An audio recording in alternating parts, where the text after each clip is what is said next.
Bismillahirrahmanirrahim. I am Mazhar Afzal Mir. I am teaching here at National Officer Academy General Science and Abilities since last 10 years.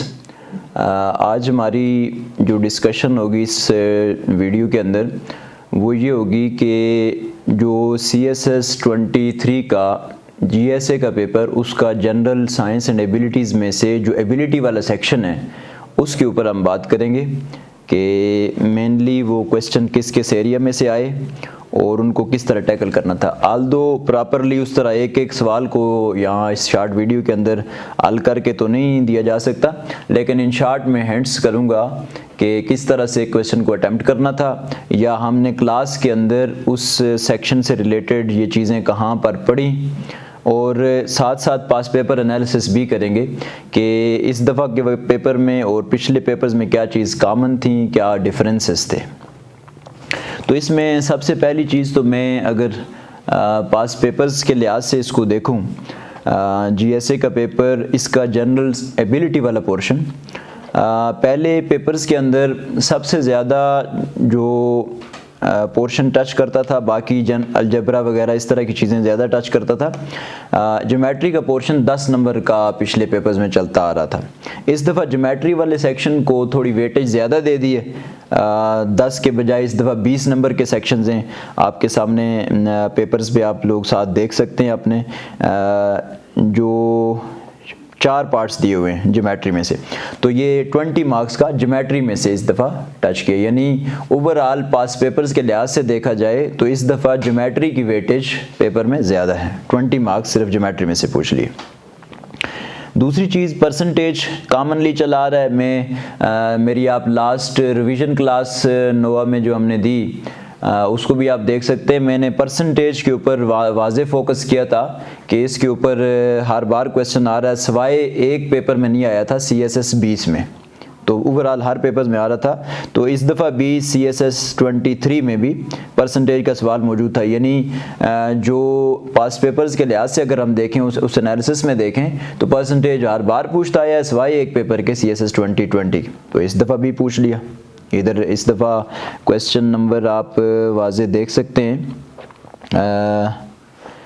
जो percentage में से पूछा, question number 8 है, part number A CSS 23 का question 8 part A। तो इस दफ़ा जो परसेंटेज ये पूछ लिया, मतलब ये चीज़ें रिपीट हुई। परसेंटेज वाला सवाल कसरत से पूछता है तो ये रिपीटेशन में आ जाएगा। ज्योमेट्री भी रिपीटेशन में है, बस ये फ़र्क है पहले पेपर्स में 10 नंबर का पूछता था, अब ये इस दफ़ा 20 की वेटेज पे ले गया इसको। फिर जम्बल्ड वर्ड्स वो पिछले कोई 2 से 3 पेपर्स में पूछे हुए हैं, तो इस दफ़ा फिर पूछ लिए जम्बल्ड वर्ड्स आपका CSS 23 का। अगर इस जम्बल्ड वर्ड से रिलेटेड अगर हम देखें तो CSS 23 का क्वेश्चन 7 है, पार्ट BH जम्बल्ड वर्ड्स, यानी ये भी रिपीटेशन हुई पास पेपर्स के उसी एक गो में चल रहा है जिस तरह से चीज़ें पास पेपर्स में चली आ रही थी। थोड़ा सा सिर्फ वेटेज ज्योमेट्री की बढ़ाई। नॉर्मली आप ये करते हैं ना, स्टूडेंट्स सेम पैटर्न एक्सपेक्ट करते हैं एग्जामिनर से, हर बार ऐसा नहीं होता कि आप कहें जी डायरेक्शन वाले सवाल बार बार पूछता था, इस मरतबा नहीं पूछे। इसी तरह एजेस वाले सवाल पूछ लेता था बार बार अलजबरा में से, तो इस दफ़ा नहीं पूछे, तो उसकी जगह इधर से ज्योमेट्री की वेटेज बढ़ा गया। तो ये पास पेपर्स के लिहाज से अगर हम देखें तो ये इस तरह चल रहा है। सेकेंड,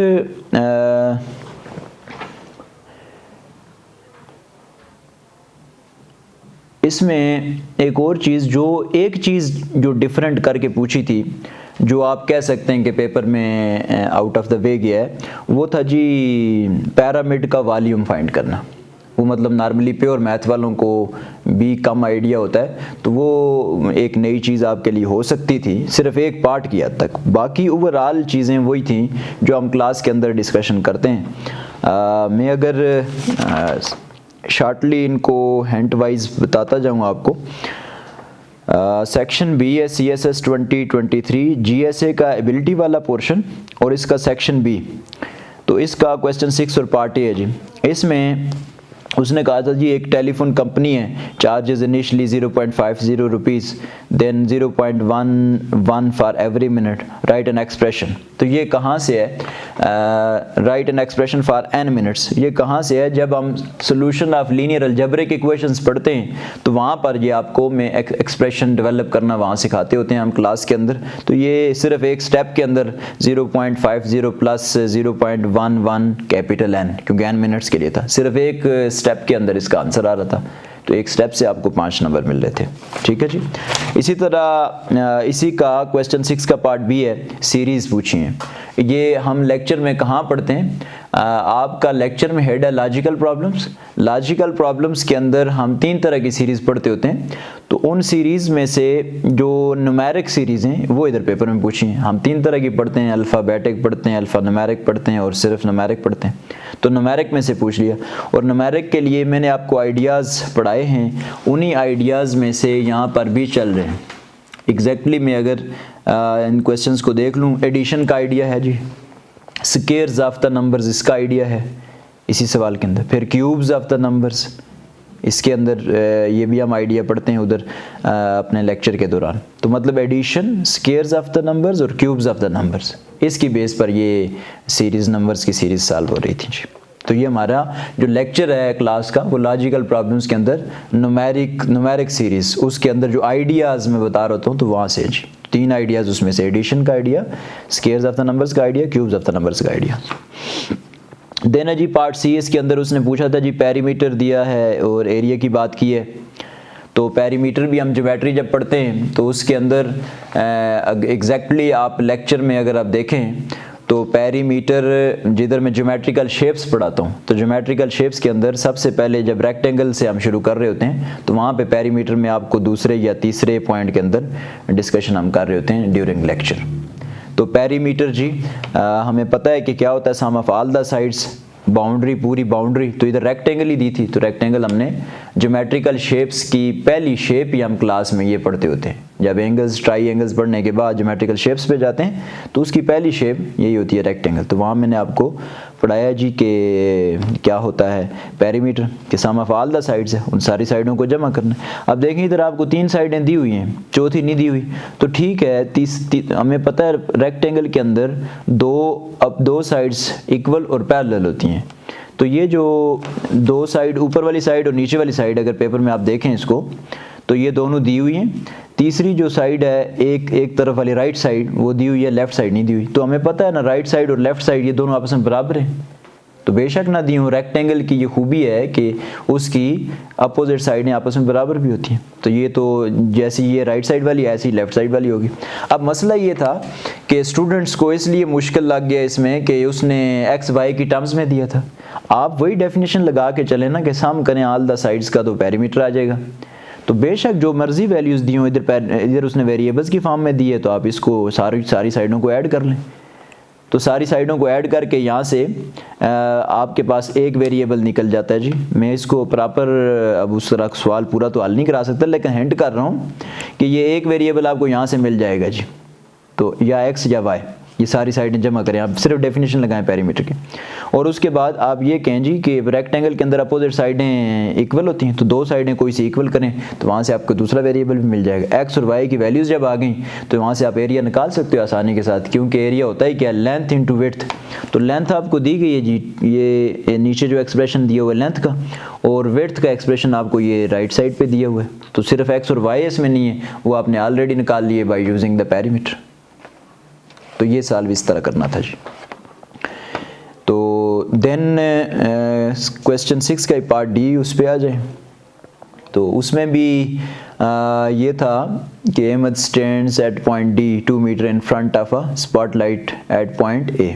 अच्छा, अब इस सवाल के अंदर क्या करना था जी, क्वेश्चन 6 का पार्ट डी, जिसमें वो फिगर वाला क्वेश्चन आपको दिया हुआ है, इसके अंदर आपने इसको सॉल्व इस तरह करना था। ये पूरी एक रेक्टेंगल बन रही है आपके सामने जी, A B C rectangle.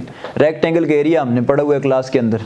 Rectangle का एरिया मैंने आपको पढ़ाया है, क्या होता है जी, 1/2 बेस इंटू अल्टीट्यूड। बेस ये पूरी लेंथ आपके पास है 10.5 और 2, तो ये 12.5 हो जाएगी, बेस भी है, और इंटू अल्टीट्यूड की जगह BC लिख देंगे। यानी ये आपने एक साइड लिखनी है 1/2 base into altitude area of ABC triangle that is equal to किसके बराबर है। आगे इसी रेक्टेंगल को आप इसी ट्राइंगल को आप डिवाइड करें दो हिस्सों में, तो ये दो चीज़ें बन रही है, एक रेक्टेंगल बन रही है, एक ट्राइंगल बन रही है ADE और एक ट्रेपीजियम बन रहा है BDEC&E। यानी पूरी triangle 1/2 base into altitude triangle का एरिया हो गया that is equal to area of trapezium plus area of triangle, क्योंकि उस बड़ी ट्राइंगल के अंदर दो छोटी ज्योमेट्री की फिगर्स आ रही हैं, एक ट्रेपीजियम आ रहा है और एक ट्राइंगल आ रही है। तो ट्राइंगल का एरिया फिर वो यूज़ करोगे 1/2 बेस इंटू अल्टीट्यूड, और ट्रेपीजियम का एरिया वो भी हमें पता है ज्योमेट्रिकल शेप्स के अंदर। आप अगर एग्जैक्टली कहें, जो मेरे स्टूडेंट्स हैं नोट्स उनके पास पढ़े होते हैं, तो आप एग्जैक्टली देखें आपने नोट्स के ऊपर पेज नंबर 53, तो हम पढ़ते हैं ज्योमेट्रिकल शेप्स के अंदर, एग्जैक्टली पेज नंबर बता रहा हूँ आपने नोट्स के अंदर जो हम प्रोवाइड कर रहे होते हैं नोवा से आपको, तो उसके अंदर आप देखें पेज नंबर 53 के ऊपर आपको ये मिलेगी ज्योमेट्रिकल शेप ट्रेपीजियम। तो ट्रेपीजियम का एरिया लिखें 1/2 sum of the parallel sides into distance between two parallel sides. तो ये इस तरह से सॉल्व होता है जी, यानी ट्रेपीजियम का एरिया आपको आना चाहिए और ट्राइंगल का आना चाहिए। तो जो हम ऑलरेडी ज्योमेट्री के अंदर पढ़ते हैं, कहाँ कहाँ पढ़ते हैं मैंने आपको वाज़े रेफरेंसेस दिए हैं पेज 53 नोट्स के अंदर, और ट्राइंगल का एरिया तो हम जब राइट ट्राइंगल पढ़ रहे होते हैं तो वहीं पर मैं बताता होता हूँ। ठीक हो गया जी। तो ये आप इस तरह से इसको सॉल्व कर लेंगे, और यानी ये मैंने एंड किए हैं, मैंने कहा है कि हम सॉल्व इधर नहीं कर सकते 4-6 मिनट या 10 मिनट की वीडियो के अंदर पूरे पेपर को हैंड कर रहा हूँ कि किस तरह सॉल्व करना था, अटैम्प्ट किस तरह करना था। देन एक और क्वेश्चन है जी नीचे क्वेश्चन 7 में आप देखें, Ali is standing 10 metres away from a tree. अब इसके अंदर क्या करना था, तो कहता distance of his eyes from the feet is 1.5 metre and so on, find the height of the tree.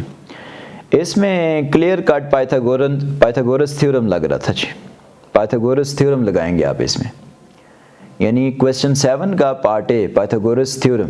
मैंने वाजे पाइथागोरस थ्योरम के अंदर क्लास के अंदर आप वाजे डिस्कशन होती है, बल्कि आपको जो मेरे स्टूडेंट्स हैं इधर एकेडमी के अंदर, तो उनको वाजे पता है कि बार बार मैं इसके ऊपर कहता होता हूँ कि 5 नंबर का हर साल आता है, और मैंने क्लियर एग्जांपल दी होगी CSS 21 की, उसमें 10 नंबर का आया था सिर्फ पाइथागोरस थ्योरम। तो पाइथागोरस थ्योरम हमने ऑलरेडी पढ़ा हुआ है, ये पाइथागोरस थ्योरम से हल हो सकता है जी। देन नीचे वही हैं जम्बल्ड वर्ड्स हैं जी, वो आपको 5 वर्ड्स दिए गए हैं, तो वो 5 वर्ड्स आपने फाइंड आउट करने, वही पंपकिन एंड फायर्स एंड इस तरह के बन रहे थे, पोमीग्रेनेट एंड, और ये वर्ड्स के लिए तो डेफिनेटली वैरायटी ऑफ वर्ड्स है, ये आपकी रीडिंग के ऊपर मुनसर होता है कि आपकी रीडिंग कितनी है, तो उससे आप इसको फाइंड आउट करते हैं, क्योंकि इसके लिए कोई फार्मूला तो नहीं है वर्ड के लिए। वर्ड्स तो देखें ना, अरबों खरबों में कितने वर्ड्स, कोई भी आपको वर्ड दिया जा सकता है जम्बल्ड वर्ड्स, उसमें से आपने उसको वर्ड बनाना है। ठीक है जी। इसी तरह नीचे हेक्सागन है, ऑक्टागन है, आपको वाजे पढ़ाए हुए हैं, हेक्सागन भी क्लास के अंदर डिस्कशन है। ऑक्टागन तो ये तो वहाँ पे है, अगर आप नोवा का टेस्ट सीरीज़ अगर आप देख लें तो उसके अंदर लास्ट पे मैंने एक क्वेश्चन दिया था कि ऑक्टागन से रिलेटेड क्वेश्चन उधर था डोम ऑफ रॉक, जैसे इधर इस दफ़ा पैरामिड्स पूछ लिए ना, इजिप्ट के पैरामिड्स, तो इसी तरह मैंने डोम ऑफ रॉक एक क्वेश्चन बना के इस तरह का हिस्टोरिकल मैंने दिया था, उसके अंदर ऑक्टागन हमने डिस्कस, क्योंकि डोम ऑफ रॉक उसके भी 8 कॉर्नर्स थे ना, तो ये हमने टेस्ट सीरीज़ के अंदर, जो नोवा अलग से टेस्ट सीरीज़ लेती है, टेस्ट सीरीज़ के अंदर ये मैंने सवाल दिया हुआ है। तो वो टेस्ट सीरीज़ के पेपर्स भी आप सारे स्टूडेंट्स को अवेलेबल होते हैं, जो बेशक टेस्ट सीरीज़ का हिस्सा नहीं भी होते उनको भी अवेलेबल तो होते हैं एकेडमी से। ठीक है जी। इसी तरह नीचे चले जाएं तो वो पैरामिड्स का पूछ लिया है उसने। पैरामिड का सिर्फ वॉल्यूम, ये मैंने कहा था कि एक सवाल ऐसा था कि जो थोड़ा सा हट के, एक पार्ट जो थोड़ा सा हट के है पैटर्न से। तो पैरामिड का वॉल्यूम होता है जी 1/3 बेस इंटू हाइट। तो बेस भी आपको दी गई है और हाइट भी दी गई है, 146.6 मीटर्स हाइट दी गई है और लेंथ दी गई है 230.6 मीटर्स। और बेस होता ही क्या है, बेस है लेंथ इंटू विड्थ। बेस, पूरी इस चीज़ को बेस कहा जाता है। जैसे ये मेरे पास ये मोबाइल है, तो ये मैं पूरी चीज़ को बेस बोलूँगा और इसके ऊपर ये हाइट होगी, ये मैं पेंसिल जो इसके ऊपर रख रहा हूँ, वाल पॉइंट ये हाइट होगी, ये पूरी चीज़ बेस है। और जो इजिप्ट के पिरामिड्स हैं उनकी खूबी ये है कि उसकी लेंथ और विड्थ, ये जो नीचे बेस है ये एक जैसी है। तो लेंथ आपको दी गई है, विड्थ भी एक जैसी है, तो लेंथ इंटू विड्थ करें, एरिया आएगा, एरिया मल्टीप्लाइड बाई हाइट करें, वॉल्यूम आ जाएगा। यानी 1/3 इंटू बेस की जगह आप लेंथ इंटू विड्थ लिखेंगे और मल्टीप्लाइड बाई हाइट। तो इसी तरह परसेंटेज के लिए नीचे पूछा जी उसने, आपने सेल प्राइस बतानी थी, तो वाज़े क्लास में पढ़ाया हुआ है जी, परसेंटेज का फार्मूला यूज़ हुआ। दो चीज़ें हम पढ़ते होते हैं परसेंटेज के बारे में, एक उसको लिखने की ट्रिक, दूसरा फार्मूला।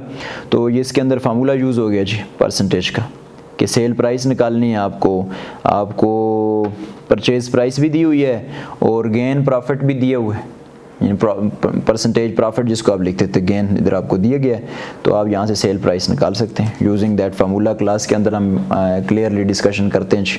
यानी ऊपर आप गेन लिखेंगे डिवाइड बाय ओरिजिनल प्राइस लिखेंगे, ओरिजिनल प्राइस हमेशा परचेज प्राइस होती है, तो मल्टीप्लाइड बाय 100, तो गेन की जगह आपको दिया गया 8.5। इसी तरह कहते हैं card is drawn randomly from a box containing 12 cards, तो वो हमने ये भी क्लास के अंदर डिस्कशन की है जी, सिर्फ फार्मूला यूज़ करना आपने, number of ways of occurrence of an event divided by total possible outcomes. Probability का फार्मूला हम पढ़ते हैं, number of ways of occurrence of an event, event वो होता है जिसके बारे में पूछा है, जैसे इधर उसने पूछा जी 8 के आने के क्या चांसेस हैं, तो वो इवेंट है। फिर इवन नंबर आने के क्या चांसेस हैं, यानी 1 से लेके 12 तक इवन नंबर आने के क्या चांसेस हैं। परफेक्ट स्क्वायर के क्या चांसेस हैं, परफेक्ट स्क्वायर्स क्या होते हैं, 4, 9, ये परफेक्ट स्क्वायर्स हैं, ठीक है, 16, लेकिन इधर चूँकि 12 तक पूछा है इसलिए हम 2 ही परफेक्ट स्क्वायर्स आएंगे, नेगेटिव नंबर इसमें आएगा ही नहीं। और नंबर लेस देन 13 तो वो 12 इंच, तो 12 divided by total number of events, वो भी 12 इंच। यानी वही फार्मूला यूज़ करना है, number of ways of occurrence divide by total possible outcome, जो हम क्लास के अंदर डिस्कशन करते हैं। ठीक है जी। नीचे इसी तरह एक और पार्ट दिया गया है, उसके अंदर उसने पूछ लिया जी, अब इधर स्टूडेंट्स कंफ्यूज हो गए थे जी, ये पता नहीं उसने अल्फ़ा बीटा गैमा पूछ लिया है, डिटेक्टर्स पूछ लिए, नथिंग। आपको वैल्यूज़ दी गई हैं, बस उसका ग्राफ प्लाट करना है, वैल्यूज़ दी गई और उसका ग्राफ प्लाट करना, और कुछ भी नहीं था इसके अंदर। और इसी तरह आखिरी एक और पार्ट है, वो भी छोटा सा था जी, उसके अंदर उसने कहा था जी कि एक्स स्क्वायर के साथ वेरी कर रही है कोई चीज़, तो आप उसकी वैल्यू पुट करें, एक्स स्क्वायर के साथ वेरी कर रही है तो उसको डबल करें तो क्या हो जाएगा, तो वो वैल्यू दी थी m, तो 2 टाइम्स ऑफ m हो जाएगा। ये एग्जैक्टली मैं अगर इस सवाल को इधर पढ़ लूँ आपके सामने,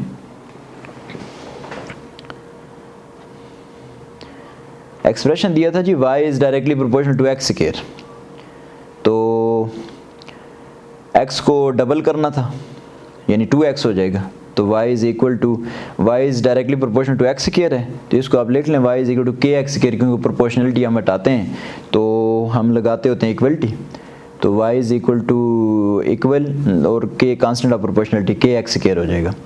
तो उधर उसने बोला कि इसको डबल कर लो, 2x हो जाएगा, x की जगह 2x पुट करो, तो जब 2x का स्क्वायर करोगे तो 4x स्क्वायर आ जाएगा।